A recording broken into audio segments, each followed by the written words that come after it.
É sempre uma alegria e um prazer estarmos juntos. Não é, irmãos? Então, vamos compartilhar esses momentos tão deliciosos. Lamentavelmente é só uma vez por mês, mas a gente degusta mais. Quando a gente degusta um bom alimento. Mastiga, porque a doutrina ela é digestória. Você tem que ir mastigando, ruminando, para entendermos. Como eu prometi da outra vez, nós vamos alternar o estudo que eu considero denso de Joana de Ângeles, com um estudo não tão muito ameno, mas é um estudo mais gostoso, que é o estudo de André Luiz. Então nós vamos começar lá do primeiro livro. Basta dizer que eu já devo estar fazendo esse estudo há uns 3 anos, na Associação Espírita Fraternal, e não saí do capítulo 8.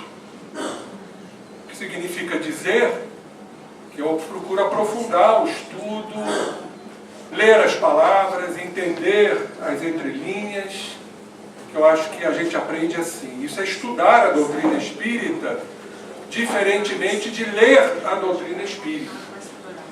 Que ler, muita gente pode dizer, já li a obra de André Luiz, toda. E aí eu pergunto, será que você entendeu a obra toda? Principalmente Evolução em Dois Mundos, Mecanismos da Mediunidade. Então a doutrina requer esse estudo mais aprofundado, mais detalhado, para calar fundo em nossos corações. Então eu já faço uma pergunta para vocês. Quais são os 2 grandes objetivos de todos nós aqui encarnados? Eu diria, sem pestanejar. Primeiro, o aprimoramento espiritual. Verdadeiramente estamos aqui buscando uma melhoria, um aprimoramento. E o segundo grande objetivo nosso? Morrer bem. Não se assustem, que a morte não existe. A boa desencarnação. Que a gente não dê muito trabalho aos espíritos e a nós mesmos. É exatamente isso que eu trouxe para vocês. Vamos começar com a desencarnação de André Luiz e compreender aquilo que ele passou e certamente, irmãos, aquilo que a gente não quer passar. Que André Luiz, em linhas gerais, passou por situações lamentáveis. Então eu classificaria a desencarnação de diversas formas. Tem uns que desencarnam e dormem. Mas não é um dormir gostoso. Pelo contrário, espírito também tem pesadelo. Nós vamos explicar isso. Mas é a chamada perturbação espiritual. Que uns vão passar mais e outros vão passar menos. Vai depender do que fizermos aqui na Terra, da nossa evolução. E mesmo assim, vamos passar por dificuldades. Outros acreditam-se ainda encarnados. Estão aqui entre nós, às vezes querendo nos cutucar. Outros até se materializam. Estão ao nosso lado, nos tocam e são espíritos desencarnados. Vocês acreditam nisso? Mas é verdade. A doutrina espírita nos mostra isso. A Gênese fala sobre isso. Terceiro, o espírito ele vai ter que acordar num determinado momento. E aí das duas, uma. Ou ele foge de si próprio, porque ele está sem um corpo. Tantos erros que ele cometeu na Terra, que ele quer fugir da sua realidade. E o que ele faz naturalmente? Corre para dentro de casa. É assim que a gente faz, quando diante de um perigo, corre para dentro de casa. O que tem transtorno do pânico faz isso constantemente, fica dentro de casa, nem sai. Então a gente corre para dentro de casa. Por medo, a gente corre por apego aos entes queridos, foi o que André Luiz fez. Então a gente foge da nossa realidade. Agora, aqueles que se encaram, naturalmente vão passar para um estado de perturbação. Porque se olhar, não é fácil. E a gente, quando faz isso aqui na Terra, com esse grande filtro que é o corpo, a gente sofre muito. Imagina fora do corpo.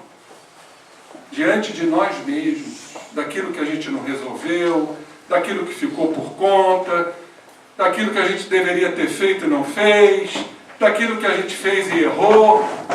Por isso, Allan Kardec nos fala que todos passam por perturbação espiritual. Em linhas gerais, eu estive até conversando sobre isso com o meu querido professor Jorge Andréa.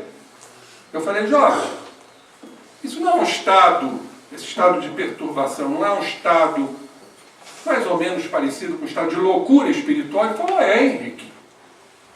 E aí a gente vai estudar a loucura e a gente vai ver que é o mesmo mecanismo.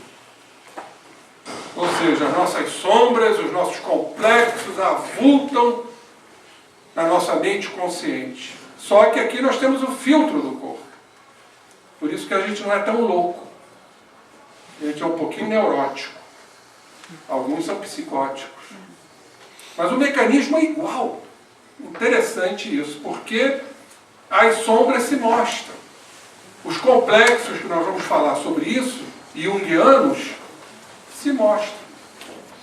Daí o estado de perturbação espiritual ou ensandecimento espiritual. É um estado de loucura. Vocês devem estar apavorados, né? Diante do que eu estou falando, mas não fiquem não. Nós temos uma forma de resolver isso. Não passou o que André Luiz passou. Não passar o que André Luiz passou. Como? Aí vem o primeiro item. Se transformar, se melhorar para morrer bem. Para que esses laços não fiquem tão endurecidos e tão atados ao corpo, como acontece com muitos espíritos que desencarnam. Ficam ali presos à matéria, sofrendo tal qual a matéria. E aí eu faço uma outra pergunta. O que é umbral? Muitos imaginam o umbral como algo circunscrito, uma região, uma zona inferior. Sim, mas de que é composto esse umbral? Como é que ele nasce? Foi Deus que colocou o umbral lá para a gente sofrer? Que Deus é esse? Então o umbral não é algo circunscrito, é algo plasmado pelos espíritos. Nós plasmamos tudo, daí sermos co-criadores. Então o que nós vamos plasmar? Amor? Não, somos imperfeitos. Nós vamos plasmar energias que são consentâneas de acordo com a nossa forma de ser. Aí formam as regiões. Então poderíamos dizer, quebrando alguns conceitos, que o umbral não está fora de nós. O umbral está dentro da gente. É aquilo que a gente plasma, as nossas sombras, onde estão os nossos equívocos, os nossos defeitos. Em melhorando, nós vamos sair fora do umbral, porque já estamos nos resolvendo internamente. Já vamos plasmar outras coisas. Por isso André Luiz, que teve uma vida desregrada, foi obrigado a estagiar naquilo que ele plasmava, no umbral. E vejam que coisa interessante, que muita gente imagina, principalmente os espíritas, eu vou desencarnar e vou para o nosso lar. Não, gente. Nosso lar está aqui, a nossa casa. Se a gente for para um posto de socorro, como Campo de Paz, já está de bom tamanho.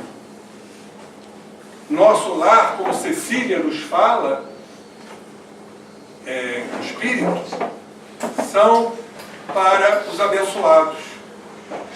São para os que sabem sofrer. E os que sabem sofrer são os que se arrependem. E para a gente se arrepender, a gente tem que se conhecer, se aceitar, se compreender, entender que nós erramos, ter essa humildade. Aí está o processo de transformação, para que a gente não plasme regiões como umbral. Então vamos experienciar isto, o que André Luiz passou, para nos mostrar o que a gente não deve passar. Para que a gente não durma, não fuja, não enlouqueça, não entre em depressão, porque o espírito também entra em depressão. Aliás, é muito comum. O espírito não é o espírita não, o espírito também, mas o espírito se deprimir. Os estados psicológicos, neuróticos e psicóticos acontecem com muito mais frequência entre os espíritos, porque estão fora do corpo. Então não há o filtro. Deus é tão bondoso que nos deu o filtro do corpo. Daí a maravilhosa oportunidade da reencarnação no corpo. E muitos não querem viver, né? Mal sabem que vão chegar lá do outro lado, nos portais do além-túmulo, e vão ter que lidar com a sua realidade. Aí vem um grande sofrimento. Sofrimento espiritual, indiscutivelmente, no nosso estágio, é muito pior. Decuplicado, quer dizer, 10 vezes mais do que a gente sofre aqui. Aqui a gente faz como jovem, deixa quieto, deixa pra lá. Vive fugindo. Fugindo das nossas sombras, fugindo das nossas realidades que a gente não quer ver. E André Luiz nos ensina o que a gente tem que ver para a gente não passar o que ele passou. Então vamos lá. Já falei demais. Falei que é bonito? Aí tem um artista, José Henrique, né? Gosta de cores.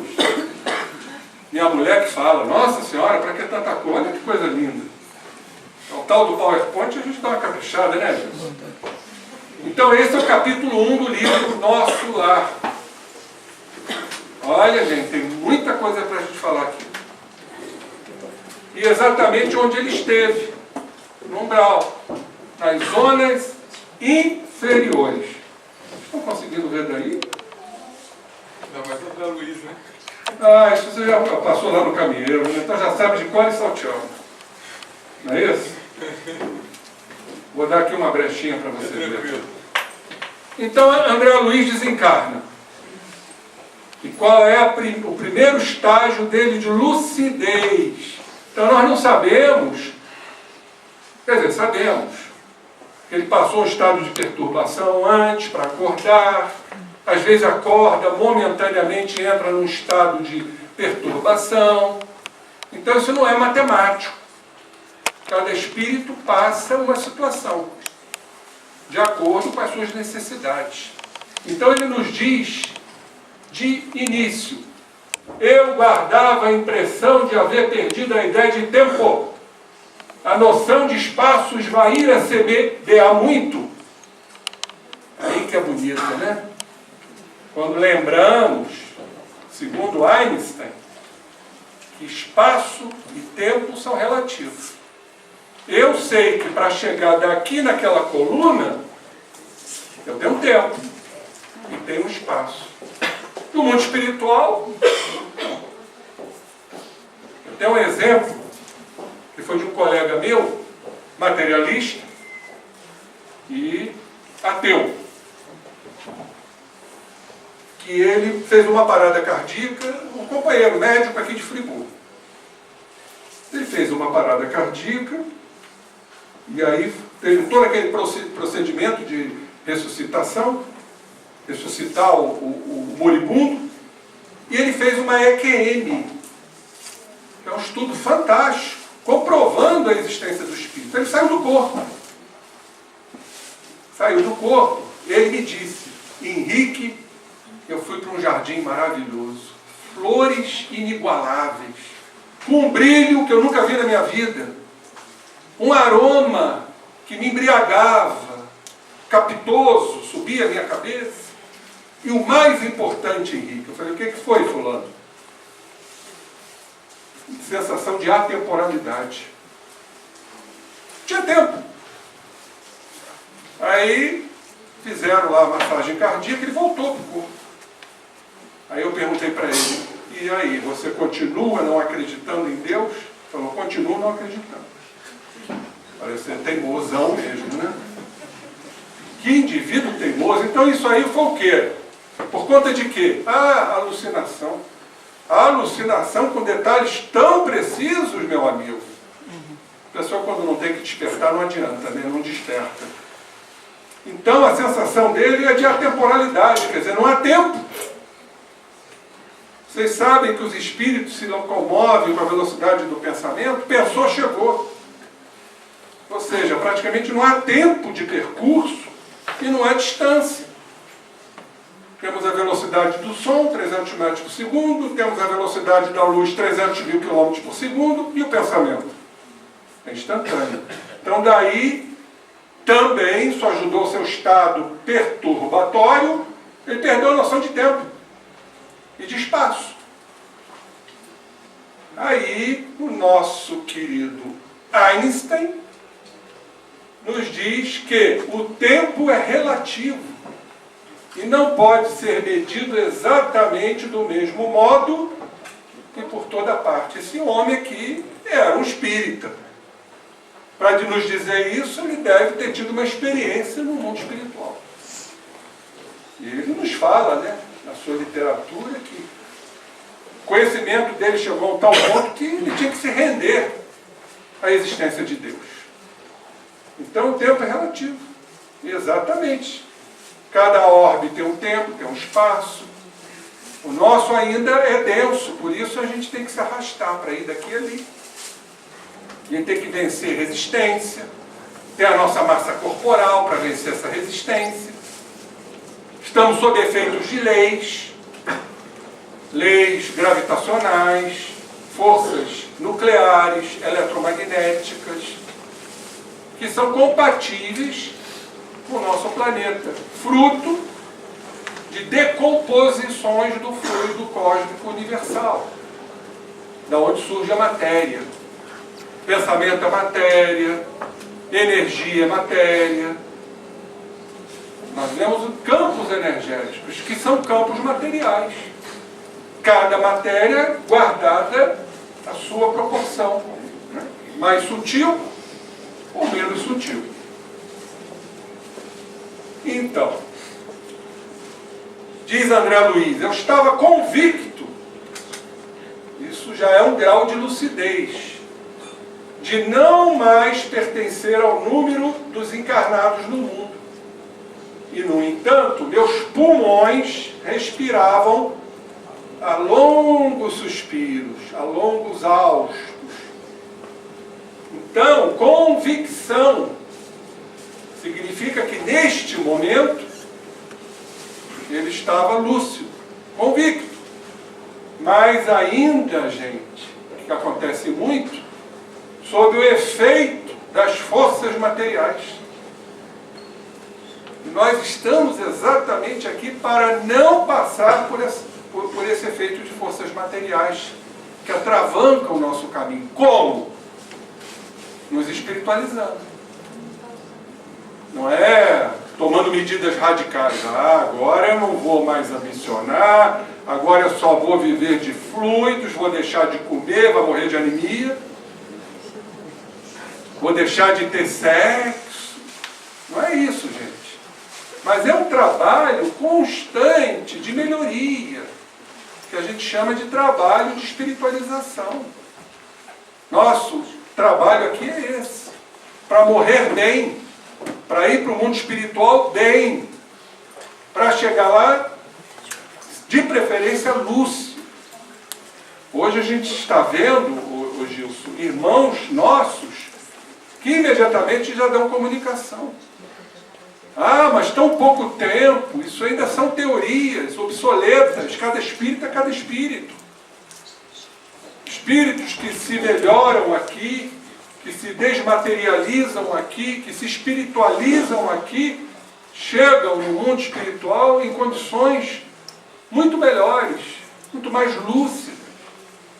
Eu tenho uma foto inesquecível de um livro, que não é um livro espírita, é a autobiografia de um yogi, de Paramahansa Yogananda. E tem uma foto no livro dele sorrindo, se despedindo dos discípulos. Mas como, mestre? Você vai morrer? Você vai embora? Não, eu não vou morrer, eu estou me despedindo. Ele desencarna, sorrindo e sentado. Você já viu algum encarnado desencarnado sentado? A gente fica sentado nos nossos defeitos, nas nossas crenças de endurecimento. Agora, como o nosso irmão, foi embora, saiu do corpo. E a gente vê isso na literatura espírita. Espíritos muito evoluídos, em outros orbes, A desencarnação não provoca nenhuma dor, nenhuma dificuldade. É como se fosse tirar a roupa. Tirou a roupa da carne, imprestável, fica aí, volta para o fluido universal e eu vou seguir o meu caminho. Veja que beleza, né? Um dia a gente chega lá. Lógico que aí a gente tem que trazer a doutrina.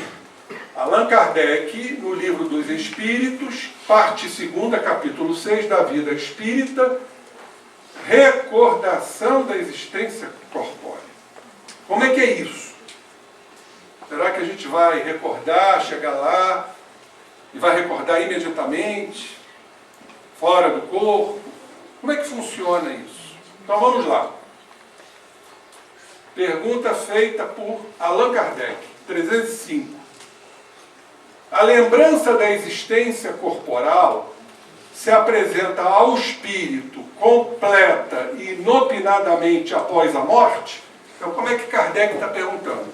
Se essa lembrança da nossa vida aqui, corporal, vem completamente, inopinadamente, logo após a morte. Eu já dei a resposta um pouquinho antes. Vai depender de cada espírito, da evolução de cada espírito. Ou seja, vamos fazer por onde para termos uma recordação, né, mais profunda e sem sofrimento. É essa a nossa proposta para um morrer bem. A boa morte, que não é a eutanásia, que quer dizer boa morte também. Eu quer dizer boa. Thanatos quer dizer morte. Tanto que quem tem medo da morte sofre de tanatofobia. Muito bem, vamos ver o que os espíritos responderam a essa questão fundamental?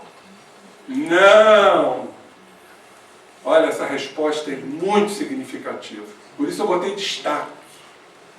Vem-lhe pouco a pouco, lentamente, qual uma imagem que surge gradualmente de uma névoa, à medida que nela fixa ele sua atenção. Gente, isso é de uma importância gigantesca.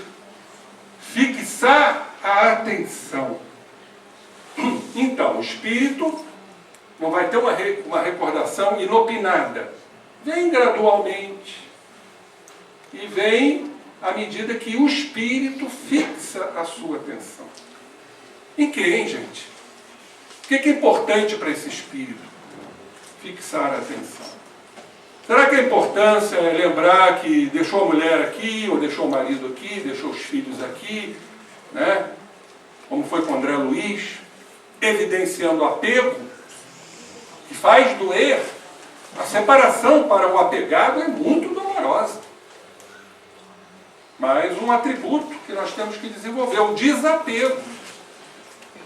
Jesus foi muito claro: aquele que não deixar pai, mãe, filhos e filhas, não poderá ser meu discípulo. Aquele que não odiar pai e mãe, amar menos, na interpretação genuína do hebraico, lógico que Jesus não vai desejar que a gente odeie nossos entes queridos. Então, o que é fixar a atenção? Será que em detalhes? Tem muitos espíritos que ficam fixos nos detalhes. Mas há uma coisa muito mais importante que isso: fixar a atenção na sua realidade. Ou seja, nos seus conteúdos psíquicos, do que você desenvolveu na Terra.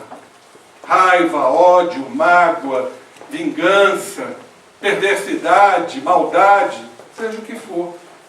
Ele tem que fixar isso. Ele tem que olhar. Ele tem que ver o que ele fez ou deixou de fazer.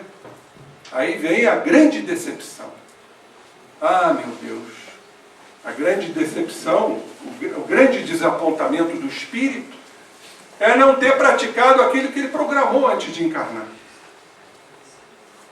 Como é duro, né? Então ele tem que fixar a atenção em si próprio. Vírgula. A gente não pode fazer isso aqui na Terra? Não só pode, como deve. Para que não ocorra isso no mundo espiritual, que é muito mais doloroso, meus irmãos. Porque lá as sombras vão tomar conta de ti, a ponto de te enlouquecer. Então a gente já tem a obrigação de começar a fixarmos os nossos valores em nós mesmos, nos aceitando, nos compreendendo, para começarmos o trabalho infatigável da mudança. Senão nós vamos ter que ver isso no mundo espiritual de uma forma extremamente dolorosa, como aconteceu com André Luiz. Então olha o exemplo deste homem, para que a gente não faça a mesma coisa. Não viva uma vida de devaneios, de sonhos, de ilusões, de prazeres. Ou de rigidez. Ou de rigidez. Não abrir mão das suas crenças. Eu sou o dono da razão. Eu sou o rei da cocada preta. Nem da branca. Então, gente, isso é muito importante. Eu não quero passar por isso, então tem que fazer por onde aqui? Continuando. Agora vamos no capítulo do Livro dos Espíritos, que fala sobre esse estado de enlouquecimento, de perturbação. Se a gente for na gênese da psicose, esquizofrenia, estados delirantes, psicose maníaco-depressiva, nós vamos ver que o mecanismo é o mesmo.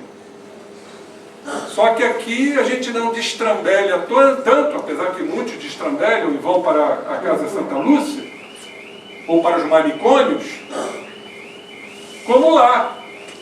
Porque aqui nós temos, graças a Deus, o filtro do corpo. E o filtro do corpo começa no filtro perispirítico, que é um grande filtro, que ele está denso para promover a entrada e a saída do espírito para o corpo e do corpo para o espírito. Isso é fantástico, porque o corpo também reage ao espírito, como o espírito reage no corpo. É uma via de mão dupla, é um vai e vem. Uma drenagem. Também uma drenagem. O corpo é o filtro da alma. Perturbação espiritual. E a gente exatamente está aqui para morrer bem. E morrer bem significa não passar, ou passar pouco, pelos estados perturbatórios. Que sem o corpo, tudo vem à tona. A gente cai diante de nós mesmos, cai a ficha. Cai diante da realidade. E vocês têm ideia do número de espíritos que desencarnam, que passam por isso? É incontável. Eu fico imaginando essas situações que estão ocorrendo aí, esses fundamentalistas, guerra da Síria, o jornalista decapitado e por aí vai. Israel, Estados Unidos, Ucrânia, perturbação espiritual. Que trabalho que eles estão fazendo de transformação? Não estou generalizando, mas é uma coisa que nós temos que questionar. Se nós, que já estamos num processo de mudanças, de reforma íntima, vamos passar por isso? Vocês querem ver? Allan Kardec pergunta aos espíritos, 163. A alma tem consciência de si mesma imediatamente depois de deixar o corpo? Ou ela passa por um estado de perturbação, de loucura, de ensandecimento? Vamos ver o que os espíritos informaram a Allan Kardec. A pergunta aí do mestre, e a resposta é a seguinte: imediatamente não é bem o termo. A alma passa algum tempo em estado de perturbação. Ou seja, de loucura. Tanto que André Luiz nos fala nas enfermarias dos postos de socorro, campo de paz, são milhares de espíritos que ali dormem, fugindo das suas provas, fugindo da sua realidade. estado de torpor. Torpor com pesadelos.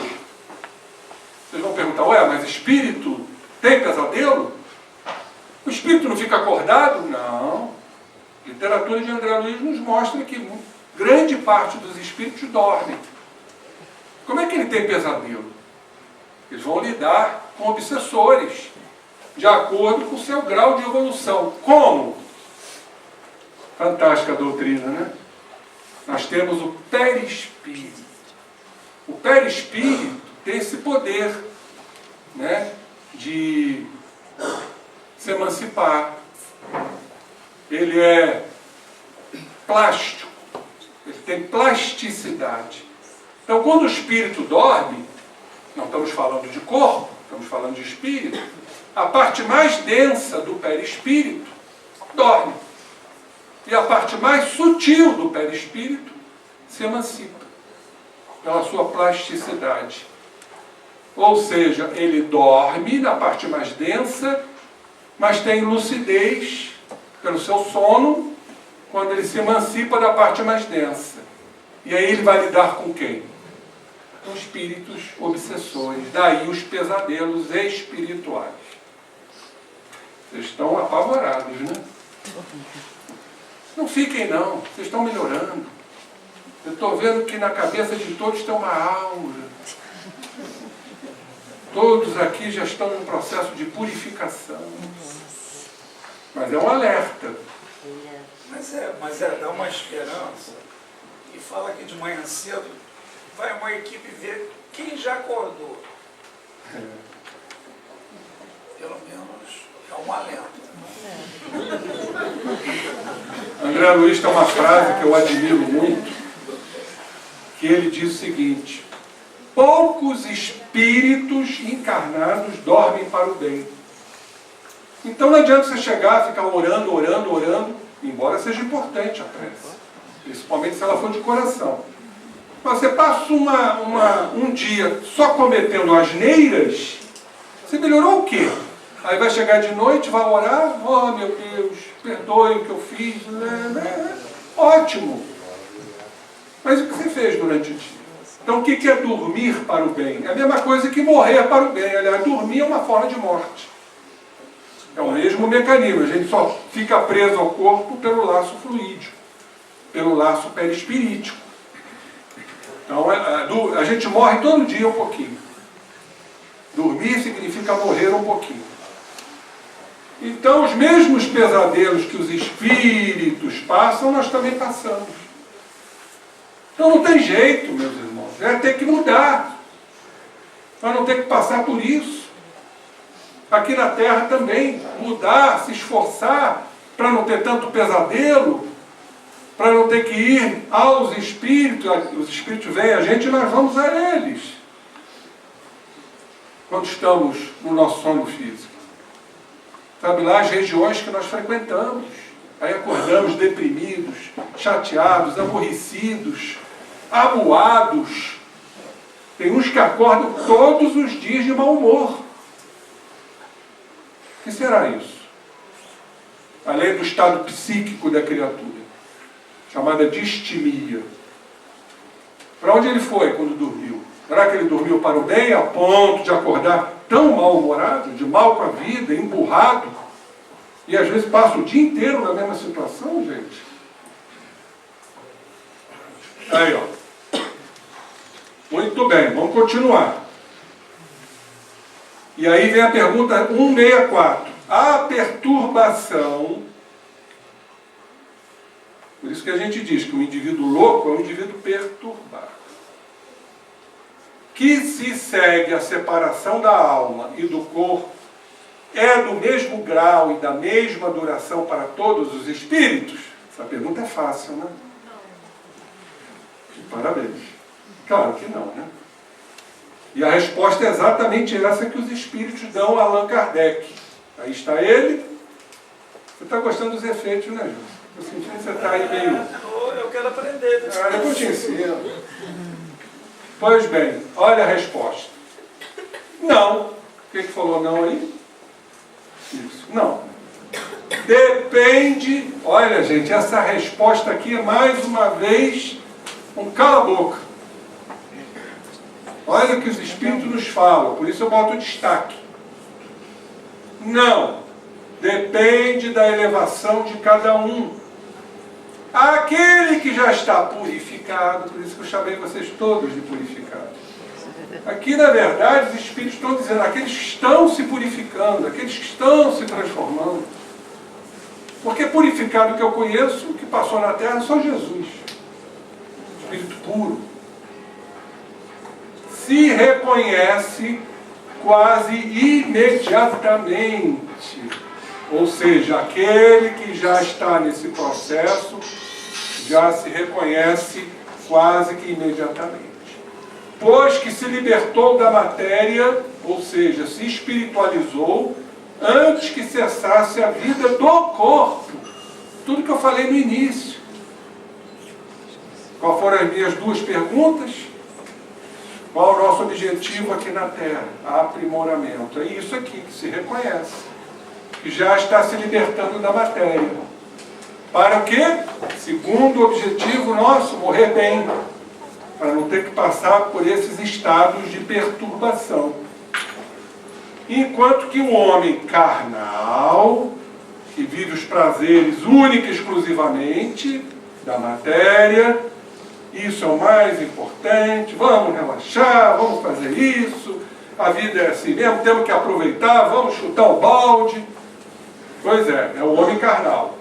Aquele que a consciência ainda não está pura, guarda por muito mais tempo a impressão da matéria, as forças materiais. Agora eu fico imaginando o espírito ainda muito preso a isso, como é que ele sofre do outro lado, querendo beber aguardente, aqueles que podiam mais, né, um gin tônica, um uísque, aqueles que comem abundantemente, compulsivamente, como devem sofrer com essa impressão da matéria no mundo espiritual. Porque lá não tem nada disso. Mas vamos voltar lá para cima, gente. Olha só, aquele que já está purificado se reconhece quase imediatamente. Por quê? Porque já fez isso na Terra. Já se reconheceu na Terra. Aí chega lá no mundo espiritual, ele vai se reconhecer quase imediatamente. Aliás, semanticamente, falei certo, professora? Semanticamente? Estou falando aí contigo, Valéria. Por favor. Semanticamente, a palavra é semanticamente, está certo? Então, se reconhece porque se conhece. Então lá só vai se reconhecer aquilo que ele já conheceu aqui na Terra. Olha que coisa maravilhosa, né? O português como nos ajuda. Ou seja, fez um processo de quê aqui na Terra? Autoconhecimento. Quando chega no mundo espiritual, ele vai reconhecer, ou seja, conhecer o que ele já conhece. E aí vai ser quase imediato, porque ele já se libertou da matéria. Porque pelo autoconhecimento, a gente sabe disso, a gente se aceita, a gente se compreende e se propõe a mudança. E Deus é tão maravilhoso que ainda bota no nosso cérebro um circuito de prazer, para que você repita isso, que já está provado cientificamente, que aquele que se conhece e começa a aspirar, a sonhar, a imaginar que vai se melhorar, ele começa a ter uma confiança. Sabe qual é o nome disso? Fé. Hoje uma paciente me perguntou, como é que começa a fé? Aí eu botei uma folha, vai escrevendo aí. A fé é exatamente isso. É ter a certeza, ter a compreensão e a aceitação do que eu sou. Para isso eu tenho que ter humildade. E, consequentemente, ter também a certeza do que eu poderei vir a ser. Aí, gente, ninguém segura mais a gente. É um trabalho de formiga, de formiguinha. Melhora um pouquinho aqui, cai aqui, mas eu sei que eu posso melhorar mais à frente, caio mais à frente. E a gente vai passando pelos processos não de se erguer, mas de se soerguer. Sabe a diferença de erguer para soerguer? Erguer, quando a gente leva um tombo, levanta e vai em frente. Soerguer é levantar com experiência. Aprender com a queda. Isso é fundamental. Então, olha como os espíritos são magníficos. Uma resposta aparentemente assim tão despretensiosa, mas de uma profundidade inigualável. Vamos continuar. E aí o nosso mestre Jung, que eu falo tanto na Joana, nos dá o caminho desse autoconhecimento. Para mim é único, no estágio em que nos encontramos. Qual é esse caminho?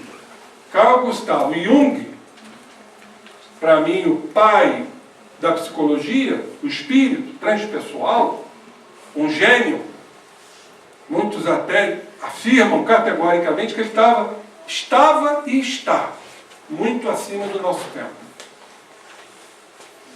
Basta dizer que, segundo informações que obtivemos, Joana de Ângeles foi estudar com ele no mundo espiritual. Segundo informações do próprio Divaldo Pereira Franco. Então ele nos dá o caminho. Qual é? No seu livro, O Arquétipo e o Inconsciente Coletivo. Não há consciência, lembra-se que nós falamos de consciência? Se não houver a discriminação dos opostos, gente. Aqui está o nosso caminho. Nós temos que ter consciência dos nossos opostos, que estão em nós, habitam em nós. Vamos dar um exemplo? Vamos dar um exemplo de oposto. Mágoa e perdão. Eu reconheço a minha mágoa e me proponho a perdoar. Estou discriminando, estou julgando a mim mesmo. Nós chamamos isso de julgamento moral. E há uma área do cérebro específica para isso. Olha a maravilha de Deus, que faz desencadear todo o circuito da recompensa, de alegria. Nosso cérebro fica abastecido de dopamina, de serotonina, prazer de viver, alegria de viver. Se eu cair, eu vou me levantar, vou em frente, sem desânimo, sem depressão, porque já discrimino os meus opostos. Já sei o que eu sou, o que eu pretendo vir a ser. Em psicologia nós chamamos isso de devir psicológico. É o vir a ser. Então eu reconheço minha mágoa, eu vou trabalhar o sentimento de perdão. Eu reconheço a minha impaciência no trânsito e tenho que trabalhar a minha paciência. Eu reconheço a minha intolerância e tenho que trabalhar a minha tolerância. Hoje uma paciente falou para mim, mas eu sou tão impaciente, contou a história, eu virei para ela, não, você não é impaciente, você é intolerante.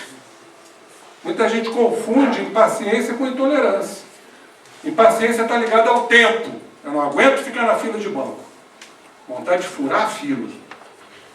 Eu não aguento ficar esperando com esse trânsito caótico de Nova Friburgo. Isso é impaciência. Intolerância é o outro. Eu não tolero o Gilson porque acho ele desagradável, inconveniente. Não é não, viu, meu amigo? Pelo contrário, você é admirável. Nem tanto. Mas é exatamente a discriminação. É. Sou e nem tanto. Gostei. Ele faz circular. Mas isso aí é a luta. É a luta interna. E será que tem essa resposta no Livro dos Espíritos? Tem. A evolução moral acompanha a evolução intelectual. Como? 780A de O Livro dos Espíritos. Como? Compreendendo-se, aliás, fazendo-se compreensíveis o bem e o mal. Olha os opostos aí. Quando eu estou praticando o bem, quando eu estou praticando o mal. Eu não quero o mal para mim, eu quero o bem, embora muitas vezes eu faça o mal, como diz Paulo, o apóstolo. O bem que eu quero fazer eu não faço, no entanto o mal que eu não quero fazer, este eu faço. Porque nós estamos condicionados no erro. Nós estamos condicionados nos equívocos, no mal. Então quando a gente vê, a gente já falou, já agiu, já se irritou, Aí a gente tem que discriminar. É o autoconhecimento. Então a gente tem que fazer isso na Terra para não ter que fazer lá no mundo espiritual, entrando em processo doloroso de ensandecimento, de loucura. E vamos em frente. Diz André Luiz: sentia-me, na verdade, um amargurado duende, fantasma, nas grades escuras do horror. Cabelos eriçados, coração aos saltos, taquicardia. O espírito também tem taquicardia, gente. Está sob o efeito da matéria, sente tudo. Tem taquicardia, sente formigamento. Por isso que a gente tem que trabalhar, né, a desmaterialização aqui na Terra, para não sentir lá. E lá é muito mais intenso. Porque lá estamos diante de nós mesmos. Um medo terrível, senhoreando-me, muita vez gritei como louco. Olha aí a perturbação. Entrou num estado de loucura. Em que momento eu não sei, mas ele diz, como louco. E medo de quê, gente? Medo terrível. Qual é o nosso grande medo? O maior medo que nós guardamos dentro de nós? É o medo de se encarar. É o medo do tete-a-tete. É o medo, sabem por quê? Que nós tememos profundamente a responsabilidade, a mudança, porque temos medo de fracassar. Nosso orgulho não permite o fracasso, a frustração, gerando sentimento de culpa. Por isso a gente teme a responsabilidade. O que a gente faz o tempo todo? Foge. Principalmente do que é real em nós. Se tem alguma psicóloga ou psicólogo aqui, sabe o que eu estou falando. São os mecanismos de proteção do ego. A gente faz isso o tempo todo. O que é o julgamento? Senão uma projeção da minha imagem no Gilson. Você é isso, você é aquilo. Aquele que critica muito é porque ou é. Isso aí chama-se mecanismo de projeção. É o espelho. Para eu me proteger, eu não quero me ver. Porque para eu me ver, eu tenho que assumir uma responsabilidade na mudança. Só que eu não vou mudar num átimo, num despertar, num insight. Não, é um trabalho. É um trabalho constante, infatigável. E como a gente não sabe lidar com o erro, a gente foge. Tem medo.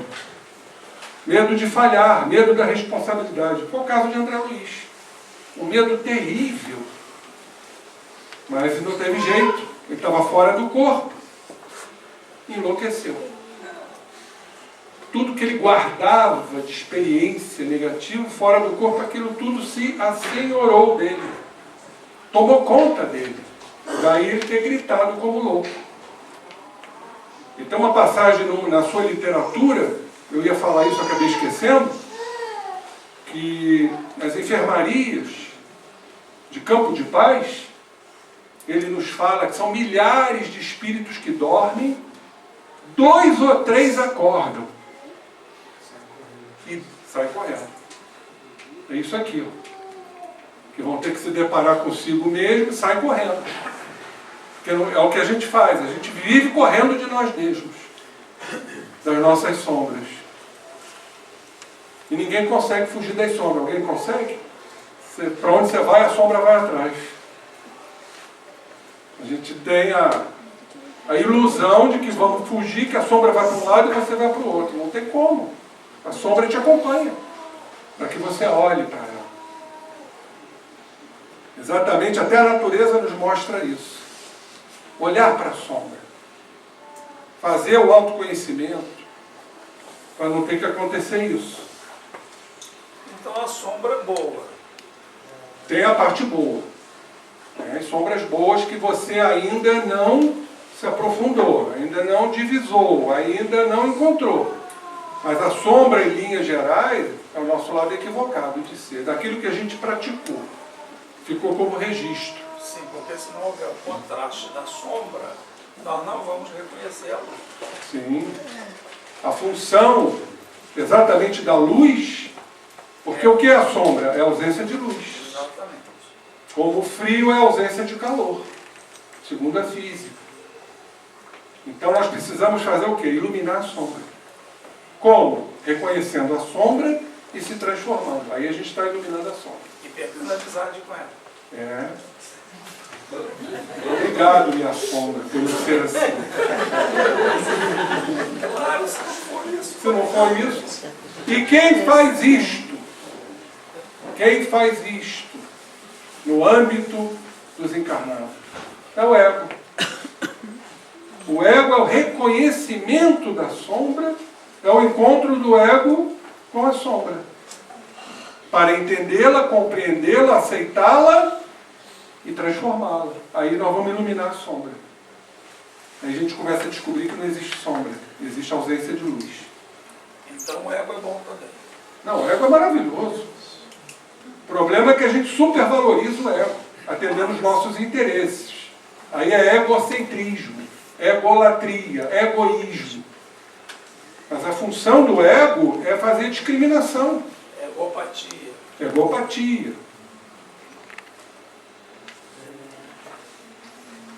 Aí ele implora piedade. A gente só faz isso quando está no fundo do poço, né?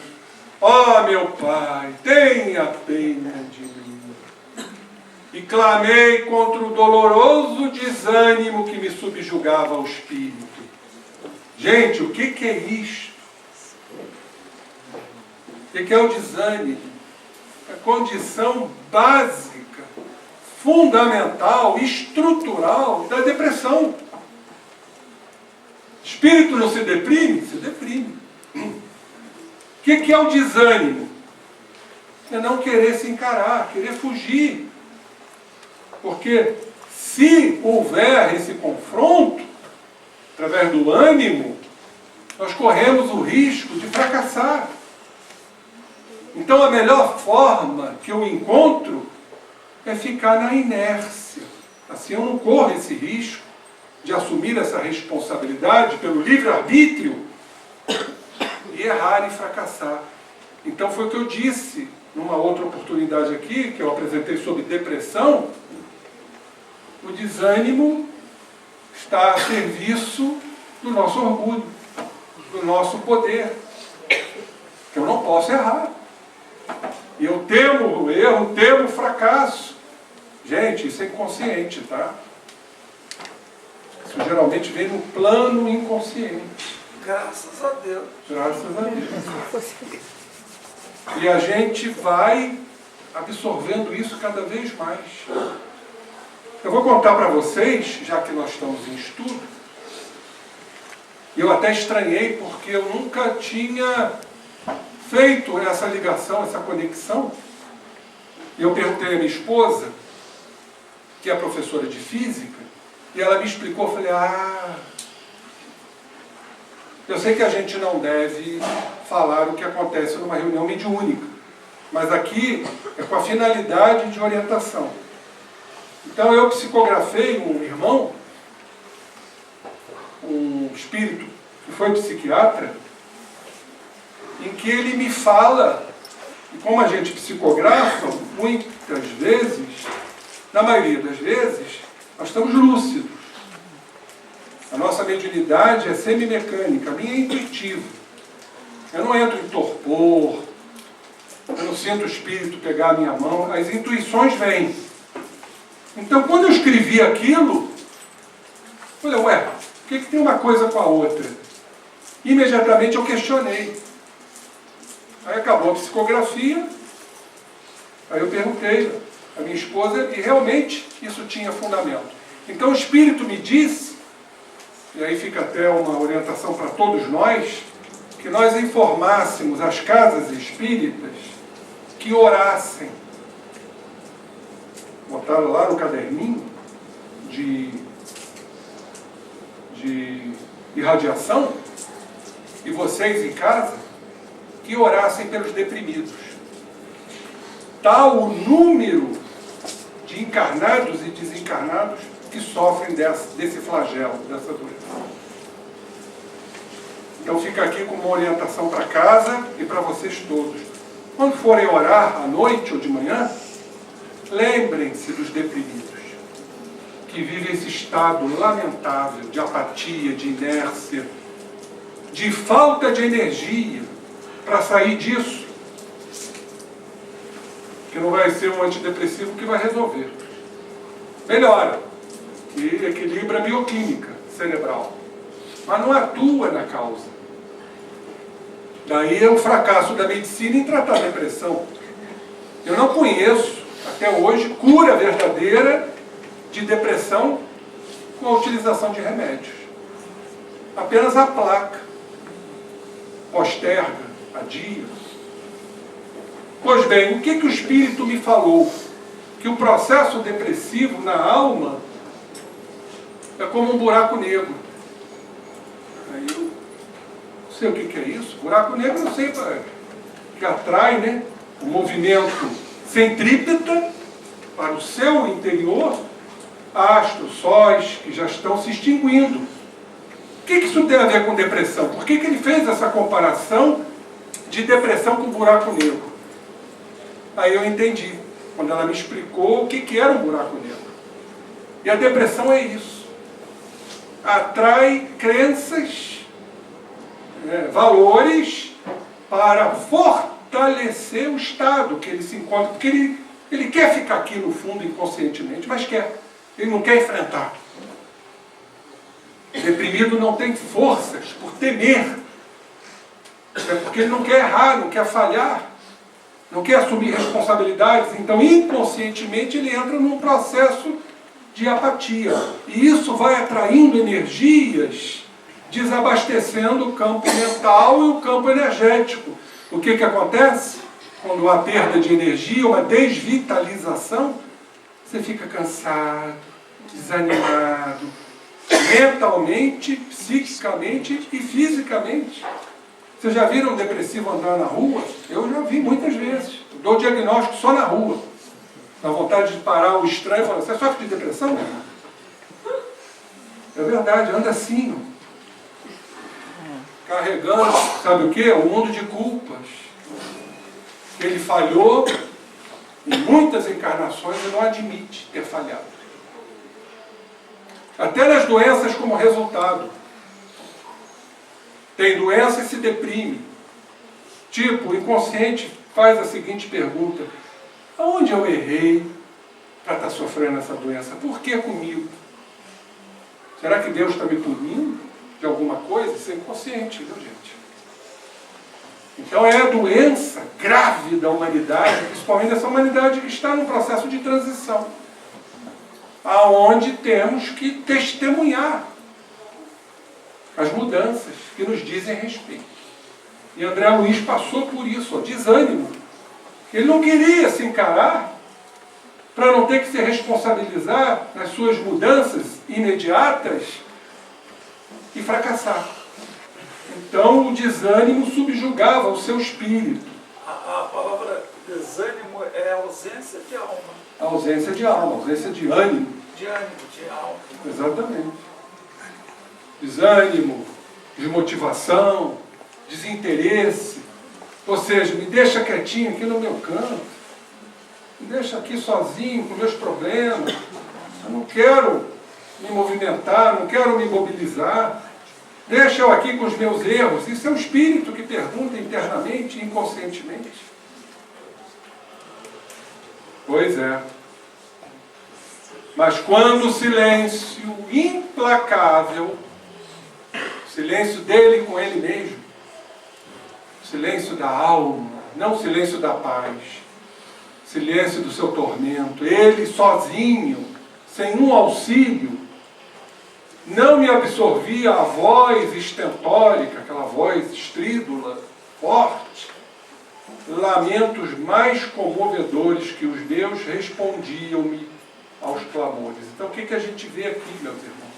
A lei da sintonia, lamentos mais comovedores que os meus, espíritos na mesma situação, de dor, de desânimo, de sofrimento, Ou seja, lei da sintonia, para plasmar a região umbralina.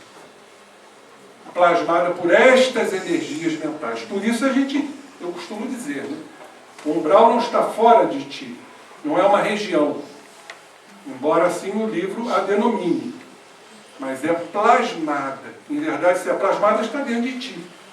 O reino de Deus não está em nós? Nos afirma Jesus? Por que o umbral não estaria dentro de nós? Claro que está. São as nossas sombras.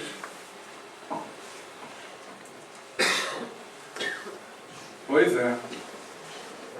Ninguém vai sair daqui triste hoje não, né?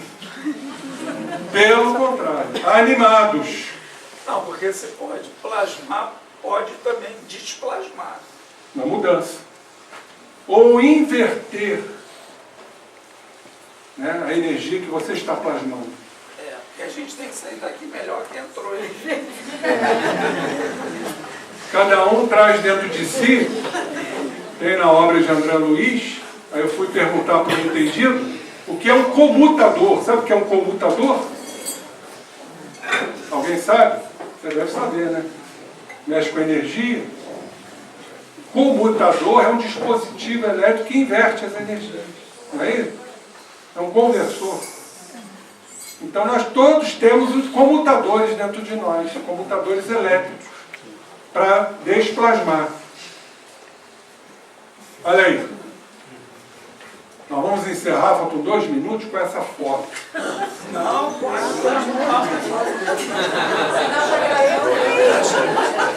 saber como é que está o pessoal aí, desencarnado, os desencarnados, como é que estão.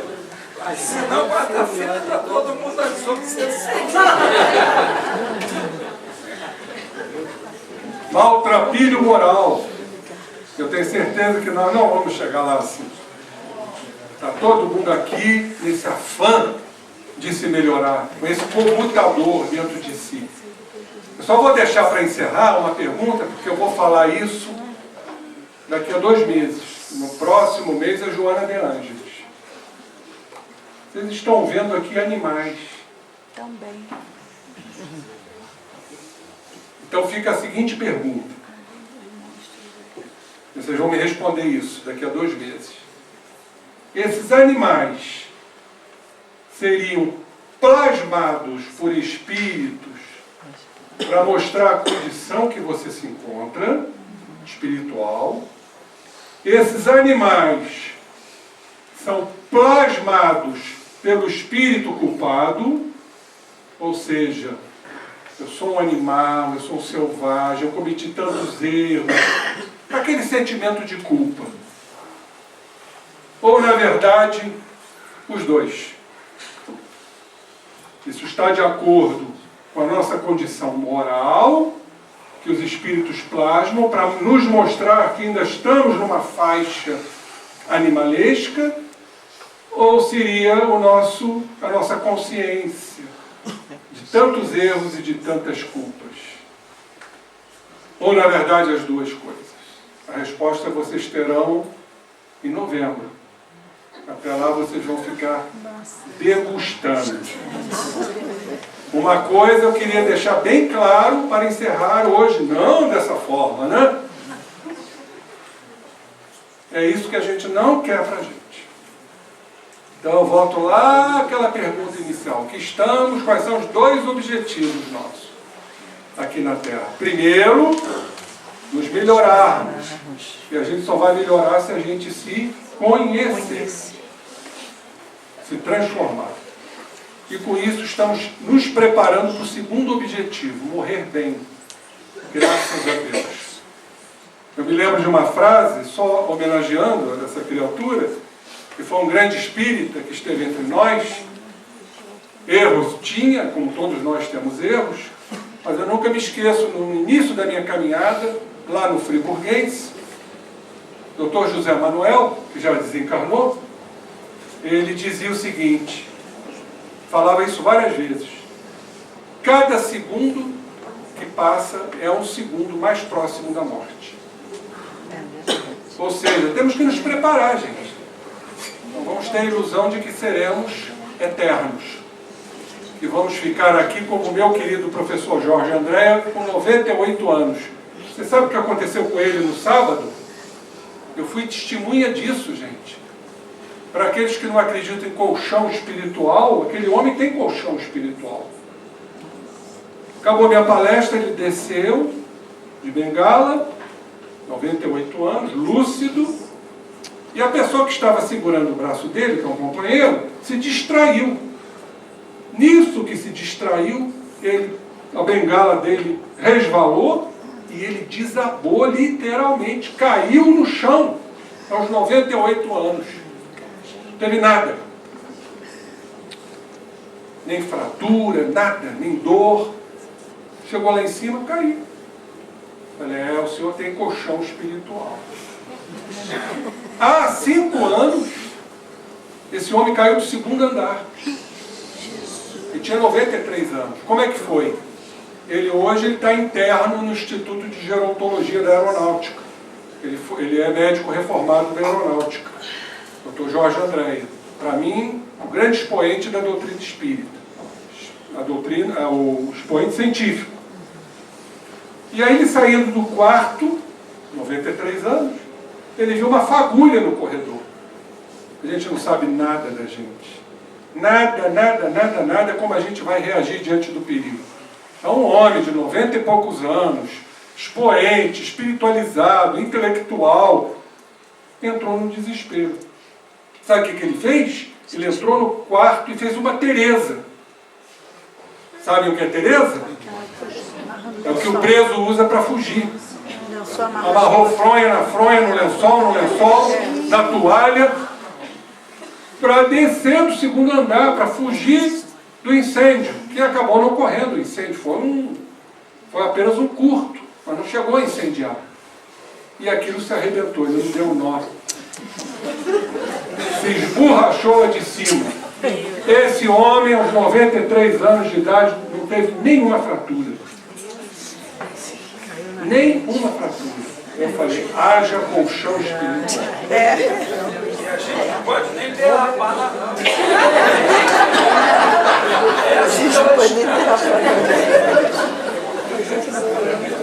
Mas isso é o professor Jorge Andréa, né? Provavelmente nós vamos ter espinhos espirituais. Gente, muito obrigado, muita paz a todos.